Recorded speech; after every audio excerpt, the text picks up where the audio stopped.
పాత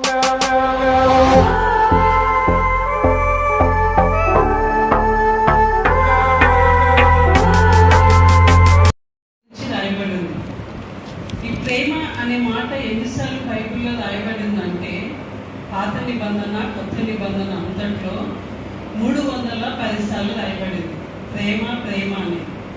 అయితే యేసుక్రీస్తు దేవుడు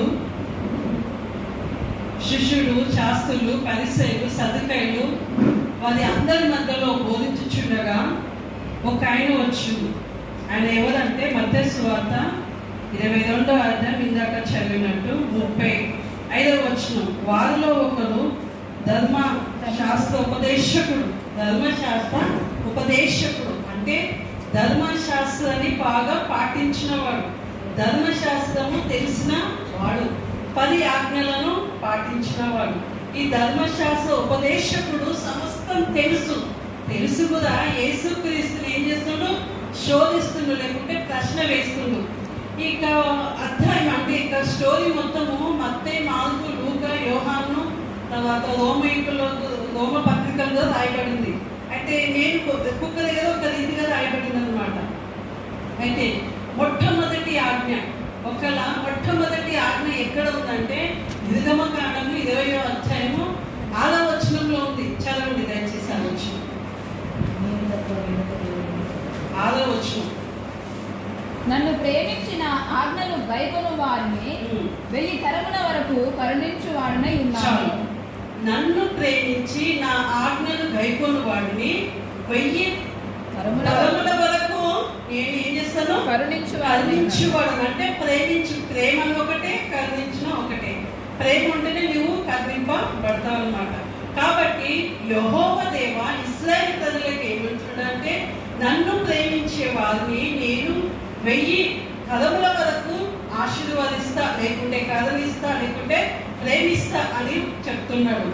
ఇక ఈ వచనం మనం చదువుకునేది అంటే మార్కు సువార్త 12వ అధ్యాయం 30వ వచనంలో ఏముందంటే, నీ వివేకముతోనూ బలముతోనూ అంటే నీ దేవుడైన యెహోవాను ఎట్లా సేవించాలి అనే ఆజ్ఞను మనం చూసుకున్నట్టయితే, నీవు నీ పూర్ణ హృదయముతోనూ, నీ పూర్ణ ఆత్మతోనూ, నీ పూర్ణ వివేకముతోనూ, నీ పూర్ణ బలముతోనూ, నీ వివేకంతోనూ బలముతోనూ. ఈ మత్తయి సువార్తలో ఏముంది? ఆత్మతోనూ 22వ అధ్యాయము పూర్ణ హృదయంతోనూ, నీ పూర్ణ హృదయంతోనూ, నీ పూర్ణ ఆత్మతోనూ, నీ పూర్ణ మనస్సుతోనూ. ఇంకా మనం చూసుకున్నట్టయితే లూకా సువార్త 10వ అధ్యాయం 27వ వచనం. అక్కడ ఏముందంటే నీ పూర్ణ మనస్సుతో ఉందన్నమాట. పూర్ణ మనస్సుతోనూ, శక్తితో. అంటే పూర్ణ హృదయము, పూర్ణ మనస్సుతో, పూర్ణ ఆత్మ, పూర్ణ బలము, పూర్ణ శక్తి. ఇవన్నిటితో నువ్వు ఏం చేయాలి? నన్ను ప్రేమించాలి, నన్ను ఘనపరచాలి. అంటే యెహోవా దేవుడు మనకు కోరుచున్నాడు. అయితే మనం ఇది ఎట్లా అర్థం చేసుకోవాలి? ఒకటేమో ఆత్మ అంటున్నాడు, ఒకటేమో బలం అంటున్నాడు, ఒకటేమో మనస్సు అంటున్నాడు. ఇవన్నీ మన హృదయంలోనే ఉన్నాయి కదా. ఇవన్నీ మన హృదయంలోనే. నువ్వు నీ పూర్ణ మనసుతో నన్ను ప్రేమిస్తున్నావా అని పేతురు యోహాను యేసుక్రీస్తు దేవుని అంటాడు, దేవా నువ్వు నన్ను ప్రేమిస్తున్నావా నన్ను అంటే అది నీకే తెలియను ప్రభువా అని అంటాడు అనమాట. అయితే ఈ వచ్చిన మనం చూసుకున్నట్టయితే పూర్ణ హృదయము, పూర్ణ ఆత్మ అని మనం ఎట్లా చెప్పగలమంటే, నువ్వు దేవుని మందిరానికి వచ్చినదే నీ పూర్ణ మనసుతో వస్తావు అనమాట. నువ్వు ఆయనను ఆరాధన చేసేదే నీ పూర్ణ ఆత్మతో ఆయనను ఆరాధన చేస్తున్నావు. అందుకే దావీదు ఆత్మవర్షుడై ఏం చేస్తాడు? దేవుణ్ణి స్తుతిస్తాడు, నాట్యము ఆడతాడు అనమాట. ఎట్లా? పూర్ణ ఆత్మ గలవాడై దేవునైనా పరవశుడై దేవుణ్ణి ఏం చేస్తాడు? స్తుతించేవాడుగా ఉంటున్నాడు. కాబట్టి అందుకే దేవుడు ఏమంటాడంటే, నేను దిగంబరిగా ఉన్నప్పుడు మీరు నన్ను చూడవచ్చురా, నేను ఆకలిగా ఉన్నప్పుడు నీవు నన్ను పరమశిస్తువా. అంటే ఇక్కడ చేతంటే నా పొరుగువానికి చేసినట్టయితే నీవు నన్ను చేసినట్టు అనమాట. అంటే ఇవన్నీ ఎక్కడి నుంచి వస్తాయి? హృదయంలో నుంచే వస్తుందన్నమాట. నీ హృదయము దేవుని ఆలయం అని నీకు ఎరగవా? కాబట్టి దేవుడు ఏమంటే, నీ పూర్ణ హృదయము, నీ పూర్ణ వివేకము, నీ పూర్ణ బలముతో నీవు నన్ను ప్రేమించాలి. అవన్నీ ప్రేమిస్తే తరముల వరకు నేను నిన్ను ఆశీర్వదిస్తాను చూడు. కాబట్టి ఇతరులను మనము ప్రేమించిన ఎడల, ఇతరులపై జాలి పడిన ఎడల అవి మనం చేస్తే దేవుని మనము ప్రేమించిన వారుగా ఉంటున్నాము. అది మొట్టమొదటి ఆజ్ఞ. ఆజ్ఞలో దేవుడు మోషకు 10 ఆజ్ఞలు ఇచ్చాడు. తన వేలుతో అగ్ని చేత రాసి మోషకు ఆ 10 ఆజ్ఞలు ఇచ్చినప్పుడు ఆ 10 ఆజ్ఞలలో ఫస్ట్ దేవుని ప్రేమించాలి. రెండోది ఏమనంటే నిన్ను వల్లే నీ పొరుగువాన్ని ప్రేమించాలి. ఇది చాలా కష్టమైన ఆజ్ఞ. మనుషులకు దేవుడి ఆజ్ఞిస్తున్నాడు. ఫస్ట్ ఏమో నన్ను అంటే దేవుని ప్రేమించమంటున్నాడు. సెకండ్ ఏమంటే నిన్ను వల్లే నీ పొరుగువాన్ని ప్రేమించాలి. ఇది మనం జీవించుకోలేము, ఇది మనము చేయలేము. కొన్నిసార్లు అన్ని పరిస్థితుల్లో ఇది మనకు తగదు. లోకంలో మనం జీవిస్తున్నాం కాబట్టి ఇది మనకు కొంచెం కష్టమైనది, జీవించుకోలేము ఈ మాట. కానీ దేవుడు ఏమంటాడంటే ఇది రెండవ ఆజ్ఞ, ఇది ప్రాముఖ్యమైనది. ఏదైనా పని చెప్పానుకో, నీకు పర్సనల్గా చెప్తున్నా, ఇది ఎవరికి చెప్పొద్దు. చాలా ప్రాముఖ్యమైన మాట, చాలా ప్రాముఖ్యమైన పని అని మరీ దగ్గరికి వెళ్ళి శ్రద్ధ కలిగి చెవు దగ్గరికి వెళ్ళి మరీ చెప్తాం మనము. ఎందుకు? అది ప్రాముఖ్యమైన మాట కాబట్టి నువ్వు చెప్పగలవు. అదే మాట దేవుడు మనతో ఏమంటాడంటే నిన్ను వల్లే నీ పొరుగువాన్ని ప్రేమించాలి. నిన్ను వల్లే నీ పొరుగువాన్ని ప్రేమించాలంటే ఎట్లా ప్రేమిస్తాము? కొన్నిసార్లు ప్రేమిస్తాం, కొన్నిసార్లు ప్రేమించకపోతాము. నేను చెప్పాను కదా, చాలా కష్టమైన పని, జీవించుకోలేము. అది చేస్తాము, కొన్నిసార్లు చేయకపోవచ్చు మేము. కానీ దేవుడు ఖచ్చితంగా చెప్తున్నాడు, బైబిల్ అంతట్లో ప్రేమ చాలా గొప్పది. బైబిల్ అంతా చదివితే ఆ ప్రేమ నీలో ఉంటుంది అనమాట. కాబట్టి దేవుడు ఫస్ట్ నన్ను ప్రేమించుము, సెకండ్ నిన్ను వల్ల నీ పొరుగువాన్ని ప్రేమించుము. ఇదే ఆజ్ఞ భార్య భర్తలకు ఇచ్చింది దేవుడు. ఏమని? నీవు నీ భార్యను ప్రేమించాలి, తర్వాత ఆమె నీకు లోబడి ఉండాలి. అదొక ఆజ్ఞ. అది భార్య భర్తలకు సంబంధించిన ఆజ్ఞ, మనకు వద్దు. కానీ ఫస్ట్ నువ్వు ఏం చేయాలి? ప్రేమించమంటుడు. భర్తను భార్యను ప్రేమించమంటుడు. దేవుడు అంటాడు పొరుగువాన్ని ప్రేమించమను. ఏ రీతిగా ప్రేమిస్తాము అది మనం జ్ఞాపకం చేసుకున్నట్టయితే లూకాసు వార్త 10వ అధ్యాయము మంచి సమరయుడు. లూకాసు వార్త 10వ అధ్యాయము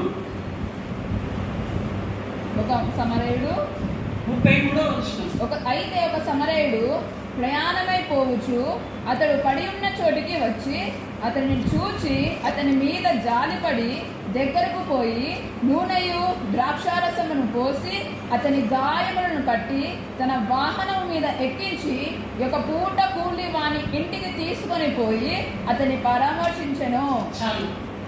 ఇక్కడ చూసుకున్నట్టయితే ఆయన యెరూషలేము నుంచి యెరికోకు వెళ్ళుచున్నాడు అనమాట. ఆయన ప్రయాణమే వెళ్ళుచుంటే దొంగల చేత కొట్టబడతాడు. కొన ప్రాణంతో ఆయనని వదిలేసి వెళుతున్నారు అనమాట. అయితే అక్కడ 2 మనుషులు వెళుతాడు. ఒక ఆయన లేవీయుడు వెళ్తాడు, ఒక ఆయన యాజకుడు. యాజకుడు సంఘంలో ఏమో యాజక ధర్మములు చేసేవాడు. లేవీయుడు మోషే యొక్క వంశం నుంచి వచ్చిన వాళ్ళు. వీళ్ళిద్దరు ప్రాముఖ్యమైన వాళ్ళే పాత నిబంధన ప్రకారం చూసుకుంటే. కానీ సమరయుడు వీళ్ళకి వాళ్ళకు సాంగత్యము లేదు. అందుకే సమరయ స్త్రీతో యేసుక్రీస్తుతో మాట్లాడాడు, నువ్వు యూదుడవు, మేము సమరయులము, మీకు మాకు పొత్తు లేదంటే మీకు మాకు సహవాసం లేదు. ఈ రోజులో లోకంలో కొన్ని క్యాస్ట్ ఫీలింగ్స్ ఉండేవి. కానీ దేవుడు మొదటి అంటాడు, నేను అందరి వరకు వచ్చానని. అయితే ఇక్కడ చూసుకున్నట్టయితే సమరయుడు ఆయన వెళ్ళి 10 పనులు చేశాడు. మీరు ఇంటి వెనక చదవండి. మంచి పనులు 10 చేశాడు. అసలు ఆ వ్యక్తి ఎవరో తెలియదు, ఆయన ముఖము ఆయన చూడలేదు, ఆయన గురించి ఆయనకి ఏం తెలియదు. ప్రయాణమే వెళ్ళుచుంటే అక్కడ పునరుద్ధానంతో ఉన్నప్పుడు ఆయన దగ్గరికి వెళ్ళి ఫస్ట్ ఆయన ఏం పడ్డాడు? జాలి పడ్డాడు. బాగా వచనం చదివినట్టయితే జాలి పడ్డాడు, కనికరం చూపించాడు, వెళ్ళాడు, నూనె రాశాడు, ద్రాక్షరసం ఇచ్చాడు. ఇచ్చి హోటల్కి వెళ్ళి ఆయనను అక్కడ తన వాహనం మీద అంటే గాడి మీద పెట్టుకొని తీసుకెళ్ళి, ఒక మనిషిని గాడి మీద తీసుకెళ్ళాలంటే చాలా కష్టం. గాయాలు ఉండొచ్చు, చినిగిపోయి ఉండొచ్చు. ఇంకోటి పాత నిబంధనల ప్రకారము ఒకవేళ అలాంటి మనిషిని మనం తీసుకెళ్తే చాలా పెద్ద కట్టడం ఉంటుంది కదా. వాడికో అసలు ఎక్కడ పడ్డాడు, ఏం చేస్తాడు, ఫస్ట్ యాజకుల దగ్గరికి వెళ్ళాలి, చాలా పెద్ద స్టోరీ అది. కానీ అవన్నీ ఆయనకు తెలుసో ఏదో తెలియదు. కానీ వీళ్ళకి తెలిసి ఎవరికి? లేవీయుడికి యాజకులకి తెలుసు కాబట్టి అలా చూసి అలా వెళ్ళిపోయాడు. ఇది నాకెందుకు వచ్చింది తంట అనుకొని వెళ్ళిపోయాడు. వాళ్ళకి మోసే ధర్మశాస్త్రం బాగా తెలుసు, నిన్ను వల్ల నీ పొరుగువాన్ని ప్రేమించమని తెలిసి ఉండొచ్చు, కానీ అది వాళ్ళు పాటించలేదు. కానీ సమరయుడు దేవుని గురించి తెలియదు, వాళ్ళకి సాగంతే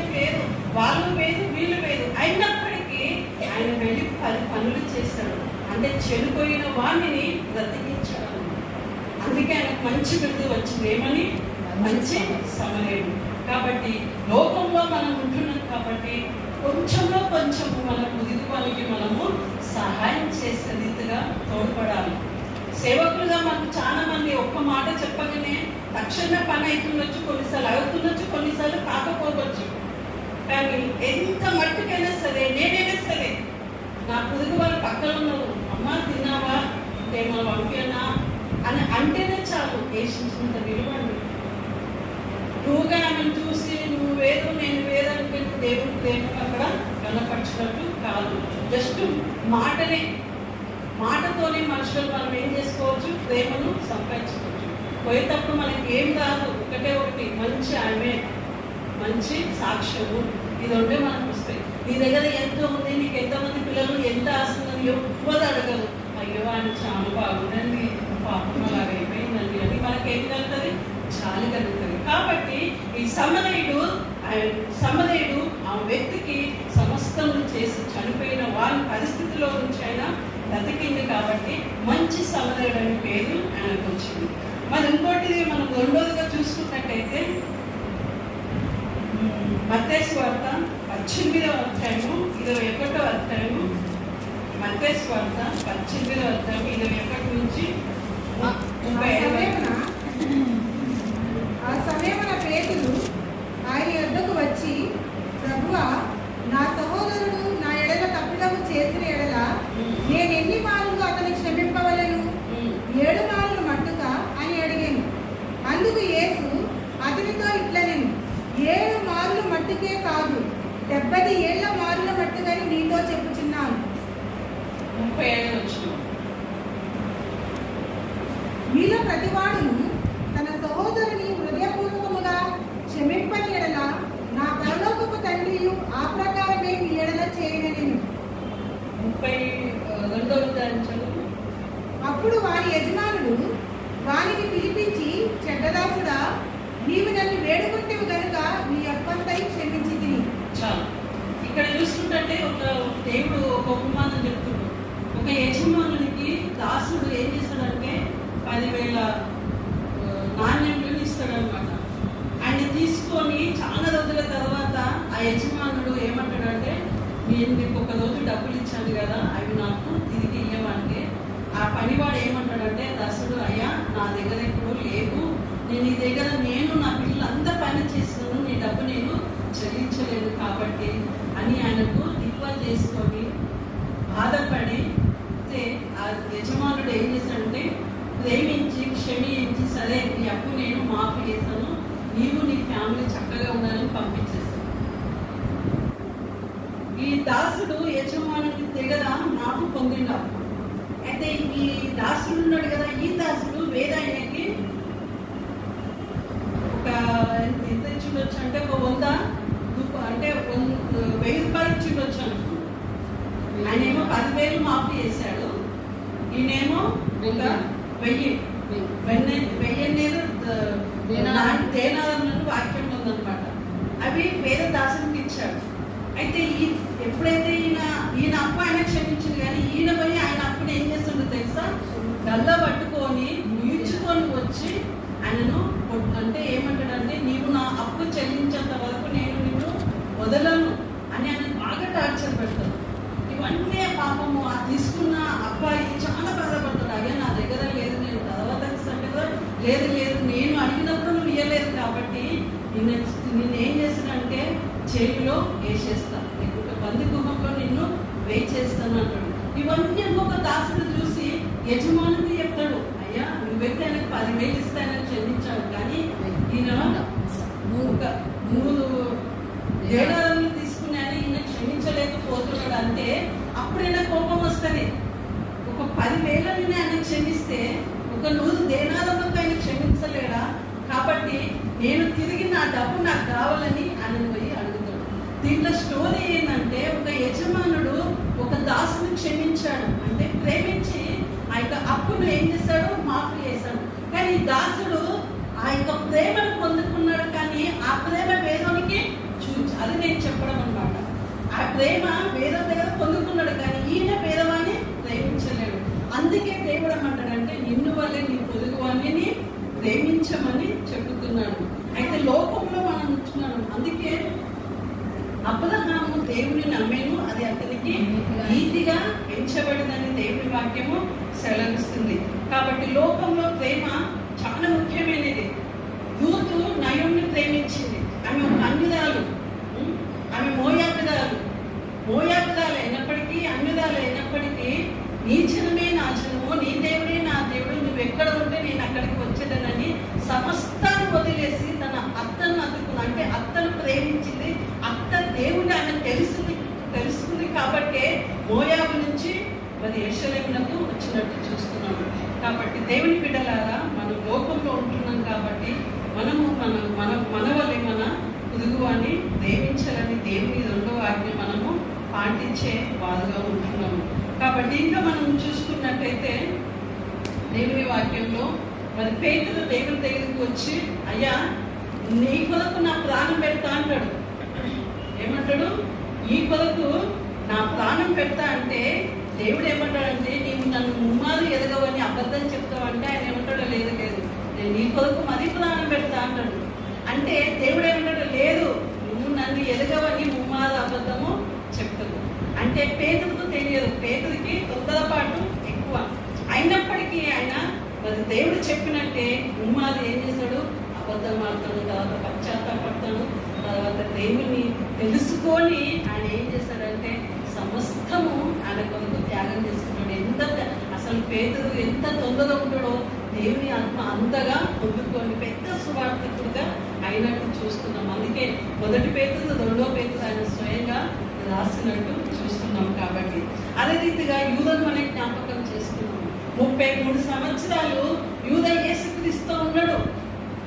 అన్ని తెలుసు ఆయనకు కదా, వాక్య జ్ఞానం ఆయనకు తెలుసు, మరి ధర్మశాస్త్రం ఆయనకు తెలుసు, యేసుక్రీస్తు అద్భుత కార్యాలు ఆయనకు తెలుసు. 5 రొట్టెలు 2 చేపలు తిన్నవాడు, ద్రాక్షరసం తాగేవాడు, నీటిని ద్రాక్షరసంగా మార్చినప్పుడు అక్కడ ఉన్నాడు. ఈ 12 మంది ఎక్కడికి వెళ్ళిన యేసుక్రీస్తు దగ్గర యూద ఖచ్చితంగా ఉన్నాడు. అంతగా తెలిసిన యూద ఏం చేస్తాడంటే దేవుని ప్రేమించలేకపోతాడు. ఎక్కువ దేని ప్రేమించిండు? డబ్బుని ప్రేమించిండు. డబ్బు ఆశలో ఆయన పడిపోయి దేవుని ఏం చేశాడు, 30 వెండి నాణాలకు అమ్మేశాడు. అమ్మిన తర్వాత ఆ డబ్బు చేతిలో పట్టుకొని ఆయన నెమ్మదిగా లేడు. అపోస్తల కార్యం 2వ అధ్యాయంలో చూసుకున్నట్టయితే ఒక పొలంను కొని ఆ పొలంను ఆయన ఊరేసుకొని చనిపోతాడు. ఆయన అంటే మధ్యలో తెగిపడి తన యొక్క పేర్లని బయటికి వచ్చేసాడు. అందుకే ఆ భూమికి రంట భూమి అని అర్థం అన్నమాట. కాబట్టి నిజంగా చూడు, దేవునితో సహవాసం చేసి దేవునితో తిరిగిన వాడు యూద దేవుని ప్రేమించలేకపోతున్నాడు. కానీ దేవుడైతే ఫస్ట్ నేనన్నా అని మనం ఎట్లా ప్రేమిస్తామంటే తోటి వారిని ప్రేమిస్తే దేవుని ప్రేమించినాడు. దేవుడు పైన ఉంటాడు కానీ మనుషులు మనం అందరి కింద ఉంటాం. ఇతరుల యొక్క ప్రేమను, ఇతరుల యొక్క బాధను, ఇతరుల యొక్క దుఃఖాన్ని మనం అర్థం చేసుకుంటే దేవుని అర్థం చేసుకున్నట్టే. అందుకే దేవుడు ఏమంటాడు, తన కలువరి శిలువ పైన తను ఎంతగా ప్రేమించాడంటే తన రక్తమంతా మీ కొరకు నా కొరకు ఏం చేశాడు, దారపోసాడు. అంతగా ప్రేమించాడు. యహలోకమైన ప్రేమ కొద్ది వరకే ఉంటుంది. భార్యాభర్తల ప్రేమ వేరేగా ఉంటుంది, అన్నదమ్ముల ప్రేమ వేరేగా ఉంటుంది, అక్క చెల్లెల ప్రేమ వేరేగా ఉంటుంది, సేవకుల ప్రేమ వేరేగా ఉంటుంది, సేవకురాళ్ళ ప్రేమ వేరేగా ఉంటుంది.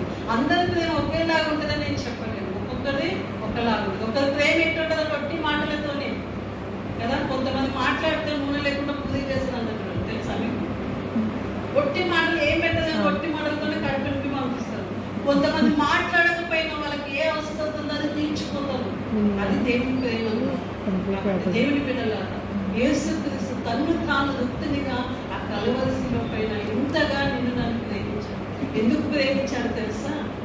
ఆయనను ఆరాధించాలి. ఎట్లా? ఆత్మతోనూ, సత్యంతోనూ, పూర్ణ హృదయంతోనూ, పూర్ణ బలముతోనూ, పూర్ణ శక్తితో ఆరాధించాలని ఆ కలువరి శిలువ పైన మీ కొరకు నా కోసం త్యాగం అయ్యాడు. అయ్యి ఆయన ఏమంటున్నాడు, అమ్మంటున్నాడు.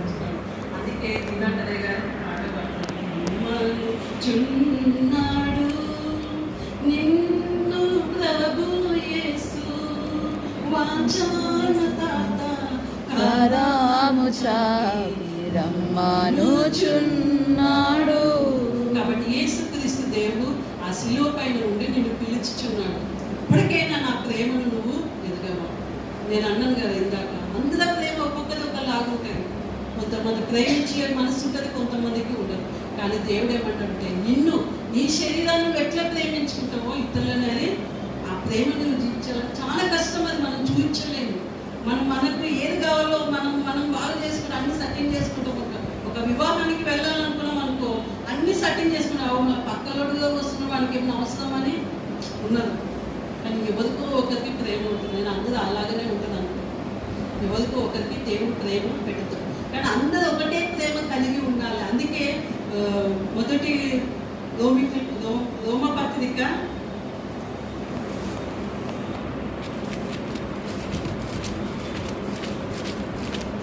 1 కొరింథీయులకు 13వ అధ్యాయం 7వ వచనం. అన్నిటికీ తాలుకొనును, అన్నిటినీ నమ్మును, అన్నిటినీ నిరీక్షించును, అన్నిటినీ ఓర్చును. ప్రేమ శాశ్వత కాలమును, ప్రవచనములైనను నిరర్ధకములగును, భాషలైనను నిలిచిపోవును, జ్ఞానమైనను నిరర్ధకమగును. చాలా ఇక్కడ చూసుకున్నట్టయితే మంచి 7 మాటలు ఉన్నాయి అక్కడ. నువ్వు ప్రవచించే పదం ఉండేనను, భాషల పదం ఉండేనను, స్వస్థత పదం ఉండేనను, నీ కాల్చబడటకు నీ శరీరం ఇచ్చినను, ఇవన్నీ చేసిన అవన్నీ 7 ఉంటాయి అక్కడ చదివితే. ఆ 7 నువ్వు చేసిన నీలో ప్రేమ లేకపోతే వేస్ట్. ప్రేమ డమ్మంగా ప్రవర్తించదు, అది ఉప్పొంగదు, అమర్యాదగా నడుచుకోదు, మనసులో ఏ కపటము ఏ దోషం అవన్నీ ఏముంచుకోదు.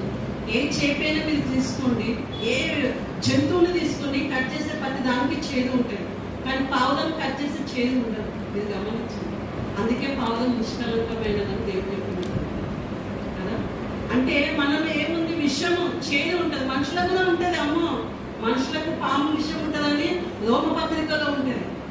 కాబట్టి ప్రేమ అంటే అన్నిటిని తాలుకొను. నీలో ప్రేమ అంటే ఎన్ని వచ్చినా నువ్వు ఏం చేస్తావంట, జాగ్రత్త ఆజ్ఞతో చేంజ్ జాగ్రత్త. ఎలాగకపోతే రేపన్నా మాట్లాడేము, ఎలాగకపోతే రేపన్నా మాట్లాడేము, ఎలాగకపోతే రేపన్నా తన మనసు బాధ మనసు కలిగి దేవుడి మందిరానికి వస్తాడేమని క్షమిస్తావంట. నీలో ప్రేమ లేదు. ఏమి సార్, ఎన్నిసార్లు చెప్పినా వినడు సార్, ఇలాంటి కూడా నేను ఏడదుంటలే సార్, ఇంత పద్మాషలు ఉంటుందా సార్ అన్నాను. మనకు మనమే ఇది కట్టడం. కాబట్టి ప్రేమ మనలో ఉంటే మనం ఏం చేస్తుంటే క్షమించేస్తామంట. పోని. కాబట్టి ప్రేమ అన్నిటినీ తాలుకొనునని ఇందాక మనము చదువుకున్నాము. అందుకే ప్రేమ మనలో ఉన్నప్పుడు యేసుక్రీస్తు నీలో నాలో ఉన్నట్టే. ఒకవేళ యేసుక్రీస్తు నీలో నాలో ఉంటే నువ్వు పూర్ణ హృదయంతోను, పూర్ణ ఆత్మతోను, పూర్ణ శక్తితోను, పూర్ణ బలముతోను, పూర్ణ మనస్సుతో నువ్వు దేవుని ఆరాధన చేస్తావు, ఆయనను ప్రేమిస్తావు. నువ్వు ఇవన్నీ చేసినాక నీ పొరుగుని ఆటోమేటిక్గా నువ్వే ప్రేమిస్తావు. వద్దనకపోయినా నీ మనసు నీకు లాగుతుంది, నేను ప్రేమించాను. ఈ 2 నీలో ఉంటే యేసుక్రీస్తు ప్రేమ నీలో ఉంది. ఆ ప్రేమ ఆ కలువరి శిలువలో దేవుడు నీ కొరకు నా కొరకు చూపించాడు. కాబట్టి ఇంత ఈ వాక్యం అంతట్లో ప్రేమ చాలా ముఖ్యమైనది. అలాంటి ప్రేమ మనం కలిగి ఉండాలి. శ్రమల రోజులు మనం ఉంటున్నాం కాబట్టి ప్రేమ లేని వాడైతే వ్యర్థుడు అని దేవుని వాక్యం సెలవిస్తుంది. ప్రేమ లేని వాడైతే వ్యర్థుడు. కొంతమంది చాలా కఠినంగా ఉంటారు. ప్రేమ ఉంటుంది, ప్రేమ కానీ మనుషులు బట్టి కఠినంగా మార్చి ఎంత ప్రేమించిన దాన్ని అర్థం చేసుకోడే అని కఠినంగా మారిపోతుంది అన్నమాట. కానీ ఎంత కఠినస్తుడైనా సరే కానీ ప్రేమ, యేసుక్రీస్తు ప్రేమ వారిలో ఉంటుంది. ఆ ప్రేమను మనము చల్లార్చుకోవాలన్నమాట. అందుకే దేవుని వాక్యంలో ఏముందంటే, నరపుత్రుడా, హెచ్కేల్ గ్రంథం 24:16 అనుకుంటాడు, నరపుత్రుడా నువ్వు చక్కగా నిలబడము, నీ కన్నులకు ఇంపైన దానిని ఒక దెబ్బతో తీసేస్తాను. నీ కన్నులకు ఇంపైన దానిని. లోకంలో మనం దేన్ని ప్రేమిస్తున్నామో, దేవుని ప్రేమిస్తే నువ్వు ఆరాధన చేస్తావు, దేవుని ప్రేమిస్తే నీ సహోదరుని ప్రేమిస్తావు, దేవుని ప్రేమిస్తే దేవుని ఆత్మతో సత్యంతో ఆరాధన చేస్తే నీ పొదుగు అన్నిటి విషయంలో ఆదుకుంటావు. ఒకవేళ ఈ 2 లేకపోతే నరపుత్రుడా జాగ్రత్త, నువ్వు నిలబడిన చోటు నీవు చక్కగా నిలబడము, నీకు ఇష్టమైన దానిని ఒక దెబ్బతో తీసేస్తావు కదా. మన జీవితంలో మనకి ఎన్నో ఉండొచ్చు, ఇంపైనవి చాలా ఉండొచ్చు. కానీ వాటన్నిటిలో దేవుడు ఏం చేస్తాడు, ఒక దెబ్బతో తీసేస్తాడు. ఆ దెబ్బ మనకు ఎండ దెబ్బలు ఈ రోజుల్లో బాధ అవుతాయి కదా, మనకు అనుభవాలు. ఇంకా మేము వస్తాం మనం తట్టుకోలేము ఆ దెబ్బలు కదా. ఒక్క దెబ్బతో తీసేస్తాడు. కాబట్టి ఆ దెబ్బ మనకు తలగకముందే యేసుక్రీస్తు ప్రేమ మనలో ఉంచుకొని అనేకులకు చూపించాలి. అన్యులకైతే ఇంకెక్కువ చూపించాలి. అదే కలవరి సిల్వ ప్రేమ అనమాట. వాళ్ళు తెలిసి తెలియక అది చేసినప్పటికీ అట్లా కాదమ్మా, ఇట్లా నీ ప్రేమ ఉంటే రా మా గుడి దగ్గర మా యగాదం వచ్చి నువ్వేం చేయవాకు వచ్చి కూర్చో అంతే అన్నావు అనుకో, నీ ప్రేమ చేత ఒక ఆత్మను రక్షించడం. ఒకప్పుడు ఈ గుట్టలో నేను ఈయనక్క చాలా ఇల్లు తిరిగినాం. ఎక్కడికి వెళ్ళినా మా స్థుతి చిన్నకుండే, ఎక్కడికి వెళ్ళినా రాత్రి 12 గంటల వరకు ఇల్లు విజిటింగ్ చేసేవాళ్ళు. గుర్తుందాక రాత్రి 12 గంటలకు రాగలం అన్నది చిన్నపిల్లలు పెట్టుకొని ఏం తిరుగుతుందమ్మా అన్న, ఏం కదమ్మా దేవుడే మాకు తోడని చెప్పాను. కానీ ఈ రోజులలో మేము వస్తామంటే అయ్యగారు నేను ఇక్కడ వచ్చిన అలసిపోయి వచ్చిన 7 అవుతుందండి. ఇప్పుడు మాకే సిగ్గేస్తుంది ఫోన్ చేసి పోవడం. అందుకే ఈ రోజులు అందరూ ఫోన్ చేసి ఇష్టం ఉంటే వాళ్ళు వస్తారు, మన అవసరం ఉంటే మనం వెళ్తాము, వాళ్ళ అవసరం ఉంటే వాళ్ళు వస్తారు. ఈ రోజులో సేవ ఈ రీతికైంది. వద్దండి, దేవుడు మనకి చెప్పింది మనం చేద్దాం. ప్రేమతోని కొన్ని ఆత్మలు సంపాదించుకోవచ్చు, ప్రేమతోని కొన్ని ఆత్మలను పోగొట్టుకోవచ్చు. నువ్వు ప్రేమ చూపించకపోతే వాళ్ళు రాదు. కాబట్టి నీ ప్రేమ ఎంతమందిని నడిపిస్తున్నావు అని నేను అడుగుతున్నాను. నన్ను కూడా దేవుడు అడుగుతాను లెక్క, మీకంటే నన్ను ఎక్కువ అడుగుతాను. కాబట్టి మన ప్రేమ చేత అనేకులను యేసుక్రీస్తు వైపు తిప్పాలి. నిన్ను వల్ల నీ పొరుగువాన్ని ప్రేమించాలి. నీ ప్రేమ చేత అనేకులను దేవుని వైపు తిప్పాలి. నీలోనే ప్రేమ లేకపోతే వేరే వాళ్ళకి నువ్వు చెప్పావు నడిపి. కాబట్టి ప్రశ్న వేసుకున్నావు, నేను కూడా ప్రశ్న వేసుకున్నాను. ఎవరైనా అయ్యా మీ ఇంటికి వస్తామంటే రండి, ఎందుకు వస్తున్నాను ఏదో కనుక్కోవాలి. మన ప్రేమ వాళ్ళకు చూపించాలి. దేవుని మందిరానికి నడిపించిన మనకు ఈ స్థలము సరిపోదు, అయినా కూడా అయిపోతుంది. మన ప్రేమ మనం ఇంకా వెజ్జల్లలేము కాబట్టే మనం ఇక్కడ వరకే ఉంది. మనం ఒకవేళ నీ ప్రేమ నా ప్రేమ విస్తారంగా చల్లబడితే పైన పైన పైన మొత్తం ఉండిపోతుంది. కాబట్టి ఆ ప్రేమ నీలో ఉంది, నాలో ఉంది. దాన్ని మనం ఏం చేయాలి? బయటికి తీయాలి. అందుకే దేవుడు ఫస్ట్ ఆజ్ఞ, నీ ఆత్మతో నువ్వు సత్యంతో నన్ను ఆరాధించు. సెకండ్ నిన్ను వల్లే నువ్వు పొరుగువాడిని ప్రేమిస్తే ఆటోమేటిక్గా చర్చి నిండిపోతుంది. చర్చి నిండాలంటే నేను అయ్యగారు కాదు, మా ప్రార్థన ఉంటుంది, మేము చేస్తాము. మాతో పాటు మీ సపోర్ట్ మీ ప్రేమ మాకుంటేనే మేము చేయగలం. ఒకవేళ అది లేకపోతే నేను అయ్యగారు ఎంత ప్రేమ చేసినా దేవుడు నడిపించే వాళ్ళని నడిపిస్తాం అనుకుంటాం కాము. కాబట్టి ప్రేమ అన్ని దోషములను కప్పును. వాడు ఎట్టటి వాడైనా మనకి ఎందుకండి, మన కాళ్ళ యొక్క ధూము అక్కడ దురికి రావాలి. ఆడు దేవుని మందిరానికి వచ్చి మనం చూసుకోవాలి. అప్పుడే దేవుడు నీ పట్ల నా పట్ల 1000 తరముల వరకు కనికరం ఏం చేస్తాడు? కరుణించేదను, ప్రేమించేదను. మనం ప్రేమిస్తలేము కాబట్టి 1000 తరముల వరకు మన వరకు అది వస్తలేదండి ప్రేమ. ఈ రోజులైతే ప్రేమ చాలా తగ్గిపోయింది, చాలా అంటే చాలా తగ్గిపోయింది. కాబట్టి కానీ దేవుడి వాక్యం ఏమంటుంది? ఆజ్ఞ, ఇది 2వ ఆజ్ఞ. మొదటి ఆజ్ఞ ప్రాముఖ్యమైన ఆజ్ఞ, అందువల్లే నీ పొరుగువాడిని ప్రేమించాలి. పొరుగువాడిని ఏ రీతి అయితే సమరయుడు, మంచి సమరయుడు ఆ పొరుగువాడిని ప్రేమించాడో, యేసుక్రీస్తు దేవుడు నిన్ను నన్ను ఏ రీతిగా ప్రేమించాడు, అబ్రహాము దేవుని ఏ రీతిగా ప్రేమించాడు. కాబట్టి నీలో నాలో ఆ ప్రేమ ఉంటే మనం అనేకులకు మాదిరికరంగాను ఆశీర్వాదకరంగా ఉంటామని నమ్మచ్చు. దేవుడు ఇచ్చిన మాటలను దీవించి ఆశీర్వదించారు.